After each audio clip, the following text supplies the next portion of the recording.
নির্বাসন কিংবা দীর্ঘ কারাবাস, অনেকের কাছে এগুলো রাজনৈতিক জীবনের শেষ অধ্যায়। কিন্তু ইতিহাস বলে কিছু মানুষের জন্য এই কঠিন সময় হয়ে উঠেছে নতুন এক শুরুর মঞ্চ, যেমনটা দেখা যাচ্ছে বাংলাদেশের বর্তমান পরিস্থিতিতে। 2025 সালের 25 ডিসেম্বর প্রায় 17 বছরের নির্বাসন জীবনের অবসান ঘটিয়ে দেশে ফিরেছেন বিএনপির ভারপ্রাপ্ত চেয়ারম্যান তারেক রহমান। তবে দমনপীড়ন, বন্দি জীবন আর নির্বাসনের অন্ধকার পেরিয়ে যারাই ফিরেছেন তারাই পৌঁছে গেছেন ক্ষমতার শীর্ষে। আজ আমরা জানব এমনই কয়েকজন বিশ্বনেতার প্রত্যাবর্তনের গল্প।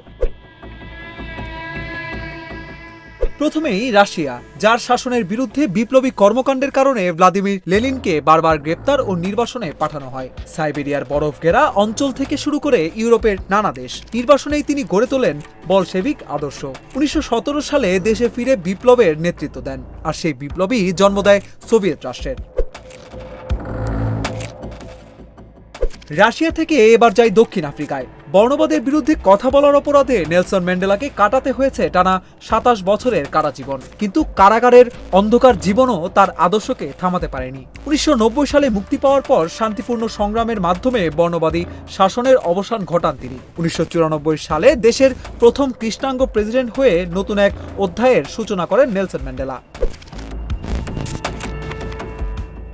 মধ্যপ্রাচ্যে তাকালে দেখা যায় আরেকটি নাটকীয় প্রত্যাবর্তন। ইরানের শাহ সরকারের বিরোধিতা করায় 1964 সালে নির্বাসনে যেতে বাধ্য হন আয়াতুল্লাহ রুহুল্লাহ খামেনি। তুরস্ক, ইরাক ও ফ্রান্সে থেকেও ইরানের বিপ্লবী আন্দোলনের নেতৃত্ব দিয়েছেন তিনি। 1979 সালে দেশে ফিরে নেতৃত্ব দেন ইসলামী বিপ্লবে এবং প্রতিষ্ঠিত হন ইরানের সর্বোচ্চ নেতা হিসেবে। এবার আসি দক্ষিণ এশিয়ায়। পাকিস্তানের সামরিক শাসনের চাপে নির্বাসনে যেতে হয়েছিল বেনজির ভুট্টোকে। তবে দেশ ছাড়লেও রাজনীতি ছাড়েননি তিনি। নির্বাসন থেকে চালিয়ে যান গণতন্ত্রের আন্দোলন। দেশে ফিরে 1988 সালে নির্বাচনে জয়ী হয়ে মুসলিম বিশ্বের প্রথম নারী প্রধানমন্ত্রী হিসেবে ইতিহাস গড়েন বেনজির ভুট্টো।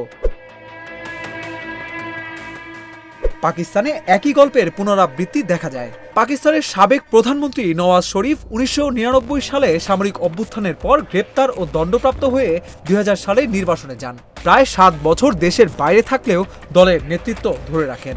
2007 সালে দেশে ফিরে ধীরে ধীরে রাজনীতির কেন্দ্রবিন্দুতে ফেরেন। 2013 সালে নির্বাচনে জয়ী হয়ে তৃতীয়বারের মতো পাকিস্তানের প্রধানমন্ত্রী হন নওয়াজ শরীফ।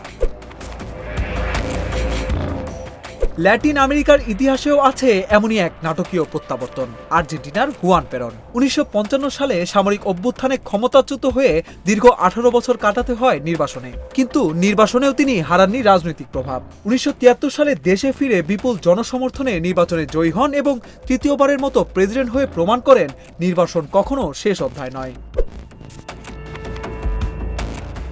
ইউরোপের দিকে তাকালে দেখা যায় পর্তুগালের মারিও সোয়ারেজের গল্প। স্বৈরতান্ত্রিক এস্তাদু নোভু শাসনের বিরোধিতা করায় কারাবাস ও নির্বাসনের শিকার হন তিনি। 1970 সালে ফ্রান্সে নির্বাসনের থেকেও গড়ে তোলেন সমাজতান্ত্রিক আন্দোলনের আন্তর্জাতিক ভিত্তি। 1974 সালে কার্নেশন বিপ্লবের পর দেশে ফিরে পর্তুগালের গণতান্ত্রিক রূপান্তরের নেতৃত্ব দেন। পরবর্তীতে প্রধানমন্ত্রী ও প্রেসিডেন্ট দুই দায়িত্বেই দেশকে নেতৃত্ব দেন মারিও সোয়ারেজ। বাংলাদেশের রাজনীতিতেও আছে এমন এক নির্বাসন পরবর্তী অধ্যায়। বিএনপির ভারপ্রাপ্ত চেয়ারম্যান তারেক রহমান 2008 সালে রাজনৈতিক সংকটের পর যুক্তরাজ্যে যান এবং পরবর্তীতে দীর্ঘ 17 বছর সেখানেই অবস্থান করেন। এই সময় নানা প্রতিবন্ধকতার শিকারও হয়েছেন তিনি, তবুও দলীয় রাজনীতি থেকে বিচ্ছিন্ন হননি। প্রবাস জীবনের থেকেই বিএনপির সাংগঠনিক কার্যক্রম ও কৌশল নির্ধারণে ভূমিকা রাখেন। অবশেষে 2025 সালের 25 ডিসেম্বর দেশে ফেরেন তিনি।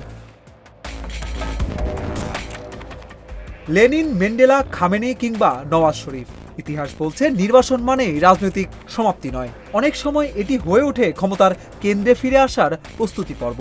এখন প্রশ্ন উঠছে বাংলাদেশের রাজনীতিতে। দীর্ঘ সময় নির্বাসনে থাকার পর তারেক রহমান যখন আবার নিজের দেশে ফিরলেন, তার রাজনৈতিক ভবিষ্যৎ কোন পথে যাবে? বিশ্ব রাজনীতির মতোই তিনি কি নির্বাসন পরবর্তী নেতাদের সেই তালিকায় যুক্ত হবেন যারা দেশে ফিরে ক্ষমতার কেন্দ্রবিন্দুতে নিজেদের প্রতিষ্ঠিত করেছেন? উত্তরটা সময়ই বলে দেবে। আর সেই সময়ের দিকেই তাকিয়ে আছে বাংলাদেশ। অভিষেক তরফদার, অঞ্জন, ইন্ডিপেন্ডেন্ট ডিজিটাল।